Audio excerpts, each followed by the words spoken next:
Welcome back. I know it's been a while, so we thought to bring you something that I've not seen a lot um, of its adventures, especially in my country, available online and all. Basically, it's on backdrops, painting your own backdrops, textured backdrops, basically. It's like a DIY kind of stuff. So we're also trying it out to see the outcome, and I'm pretty sure it's going to come out come out nice.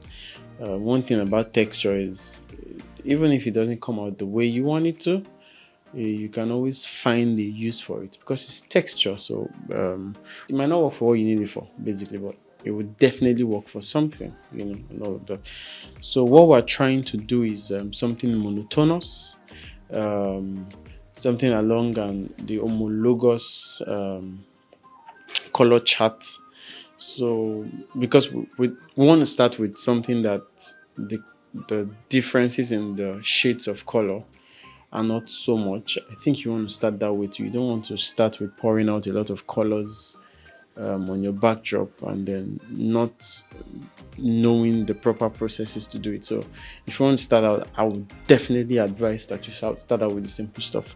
It's just common sense, basically. Start out with the simple stuff. You learn ABCs, and then you begin to learn two-letter words, three-letter words, and all of those things. So we're starting from the ABCs. Maybe the ABC would have been painting just a canvas and then just a color. But I'm not looking for a particular. If I wanted that, I already have backdrops that can give me colors. So what I want is texture, basically. So instead of going out to rent and all, I said, okay, try out a backdrop on my own. So we're going to take you through the journey and how we got stuff. Some of the stuffs that were recommended, we couldn't get them in Nigeria, so we have to do a lot of makeshift. I'm going to tell you some things I did to do the makeshift and how everything basically panned out. So welcome to this journey. Um, Subscribe if you haven't. Of course, comment. Um, you have any question, I would answer if I can. And you have anything you want us to try out too to see the outcome, please let us know. And even if you have an advice for us, something we could have done to make it better, please comment section. See you guys. So let's go.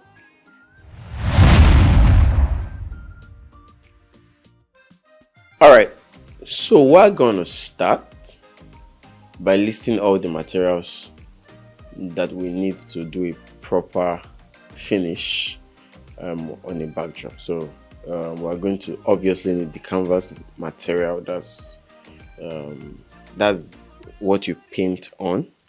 You need you need a primer. You need the paint, the medium shade of the paint, and then the darker shade of the same paint.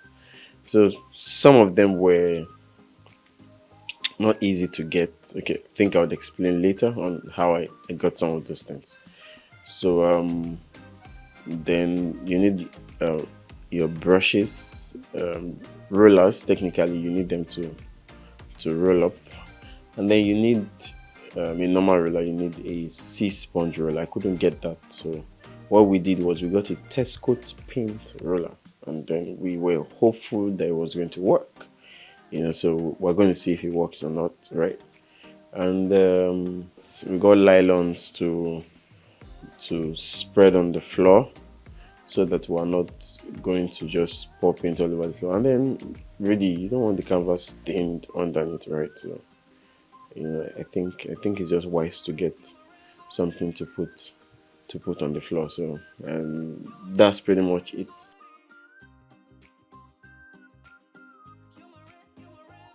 All right, so the canvas. There's been a bit of research on whether you should pre-wash your canvas or not. I opted not to pre-wash because even though pre-washing your canvas makes it a bit tighter, right, and it doesn't allow light pass through is it is almost inconsequential because you can always block light from behind, just maybe putting a black cloth behind your backdrop. And but because pre-washing also shrinks and it doesn't necessarily allow painting to be smooth, so I'm not necessarily sure. I've not tried it before. Maybe I will try to pre-wash and then see the outcome and give a review. But based on what I saw and the researches I made, it was I think I preferred to have a smooth painting than to have something a bit rough, right? We got a 6 by 12 canvas.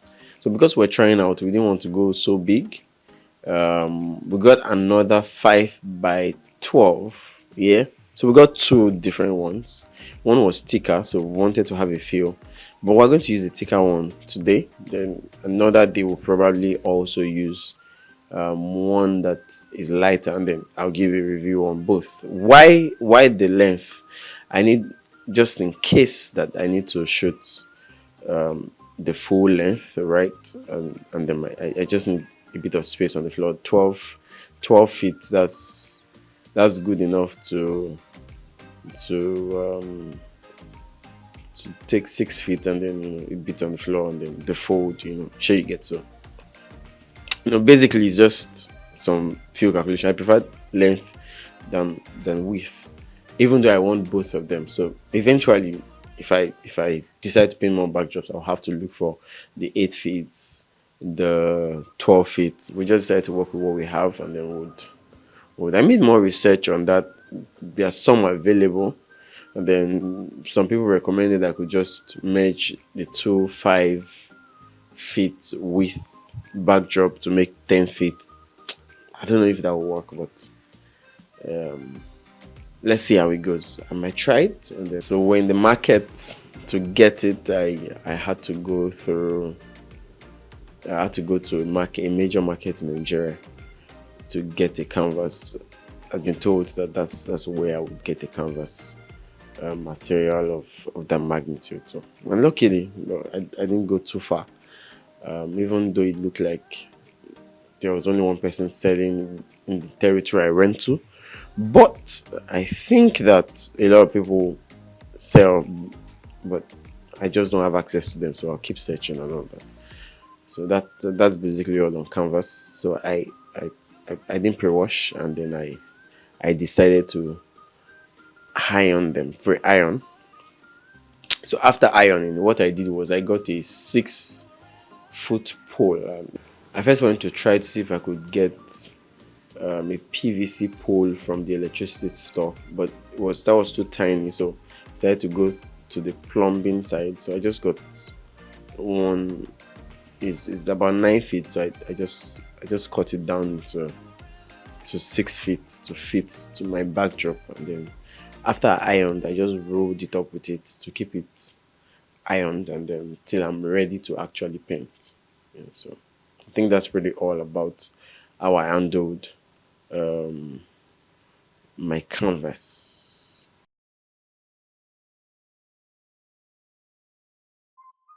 Okay, so for the paint, I got I got a leaf green paint. It was a bit tricky. How I got the paint was very tricky. I was in the market, so there was not a lot of variety. They were very stereotypical in the types of paint they had. So I had to go for the option of mixing the paint.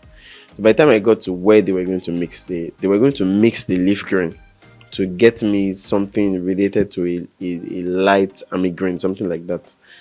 And then I saw the leaf green. I was like, oh wow, this is quite close. I think I can work with this rather than you mixing. I just need you to mix it need you to mix a part of it to be darker so that I can have an homologous color, and then I'll have one that's a darker shade. And then that was all the mixing they actually did, rather than the whole mixing of them, all of that. So it was a bit of a funny story, but I already paid for mixing, so and so on them. But it was an interesting journey. I was in the market for quite a while because we went from shop to shop, trying to get the color I wanted and all of that. There was a particular guy that was quite helpful. So yeah, so I think that was all about paint, and pretty much it. A medium shade and a dark shade. So yes, for the primer. So I checked around for primers.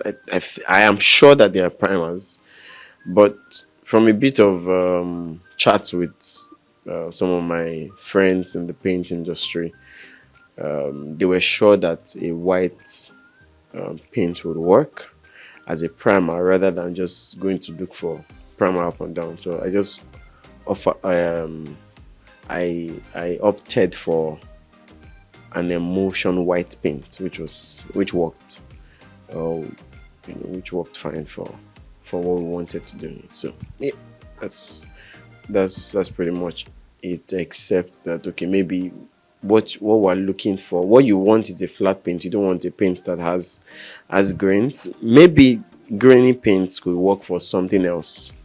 But I don't know. I've hardly seen a backdrop with grainy paints. I think it's the flat paints that make it look textured, not grains. So I just went for a flat paint, and I was fine. There are different type of flat paints that you can get. So just research and choose the one that is best for you. So.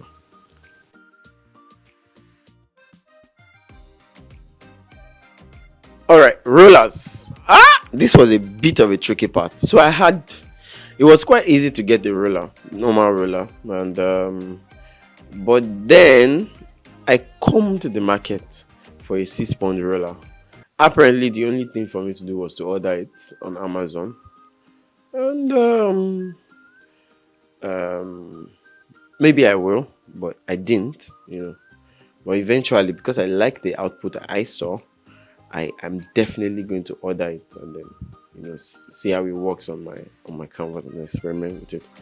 But so I had to get a test coat roller, because a test coat roller, I think they use it because those paints are usually stony, so it traps the stones and then they're able to paint with it on the wall, and then the stones also attach to the wall and all that. I really don't know how that works, but I just said, okay, I think it's worth it to give it a try if it's going to work. And it's not going to work. I got a foam instead. In fact, I thought I was going to do an art and craft, get foam, tear it into pieces, roll it on another roller. I got a smaller roller to just for that experiment, that so that I'll see if it works. If it doesn't work, and all that. But basically, that's what I did. I saw a lot of patterned rollers, but I just felt like they were not going to work. In fact, I was sure that those were not going to work. The one that I felt might work was the test coat roller, and I got it. So we're going to see if it works. So that's pretty much all about rollers. So.